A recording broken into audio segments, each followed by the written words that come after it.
पावन दिन पर जब मोहिनी एकादशी का महात्म्य सुनने के लिए आप सभी श्रद्धालुगण एकत्रित हुए हैं, तब एक बात अवश्य ध्यान में रखिए।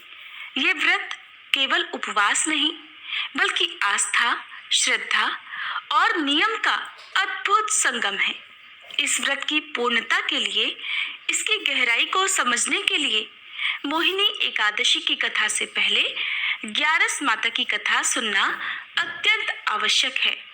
ग्यारस माता की कथा हमें सिखाती है कि अगर नियमों और संयम के साथ व्रत किया जाए तो भगवान की कृपा अवश्य मिलती है।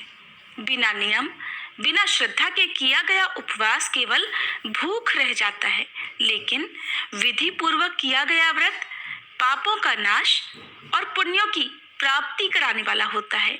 आइए श्रोताओ, हम सबसे पहले ग्यारस माता की पावन कथा का श्रवण करें, ताकि हमारी एकादशी सिद्ध हो और भगवान श्री विष्णु की कृपा हम सभी पर बनी रहे। सभी प्रेम से बोलिए, ग्यारस माता की जय, मोहिनी एकादशी की जय। एक बार देवर्षि नारद जी वैकुंठ लोक को गए। वहां उन्होंने भगवान श्री लक्ष्मी नारायण जी को प्रणाम किया। फिर नारद जी ने श्री हरि से कहा, प्रभु, अब धरती पर आपका प्रभाव कम हो रहा है। धर्म पर चलने वालों को कोई अच्छा फल नहीं मिल रहा। जो पाप कर रहे हैं उनका भला हो रहा है। तब श्री हरि कहने लगे, ऐसा नहीं है देवर्षि, जो भी हो रहा है सब नियति के कारण हो रहा है। श्री हरि की बात सुनकर नारद जी बोले, प्रभु, मैं तो देखकर आ रहा हूँ कि पापियों को तो अच्छा फल मिल रहा है, लेकिन भला करने वाले और धर्म के रास्ते पर चलने वाले लोगों को बुरा फल मिल रहा है। उन्हें दुख भोगने पड़ रहे हैं। भगवान ने कहा, देवर्षि, कोई ऐसी घटना बताओ जिससे तुम्हें ये लग रहा हो। नारद जी कहने लगे, प्रभु, अभी अभी मैं एक जंगल से आ रहा हूँ। वहां पर एक गाय दलदल में फंसी हुई थी। कोई भी उसे बचाने वाला नहीं था। थोड़ी ही देर के बाद मैंने देखा कि एक चोर उधर से गुजरा। दलदल में फंसी हुई गाय को देखकर वो रुका तक नहीं, बल्कि उस गाय पर पैर रखकर वह दलदल से भरा हुआ गड्ढा लांघकर आगे निकल गया। आगे गया तो उस चोर को सोने की मोहरों से भरी एक थैली मिली। थोड़ी ही देर बाद वहां पर एक साधु महाराज आए।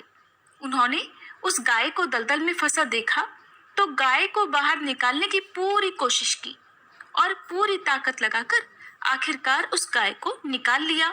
गाय को बाहर निकालने के प्रयास में वह साधु महाराज खुद दलदल से लथपथ हो गए थे। जब वह साधु महाराज आगे बढ़े तो एक गड्ढे में गिर गए और उन्हें चोट लग गई।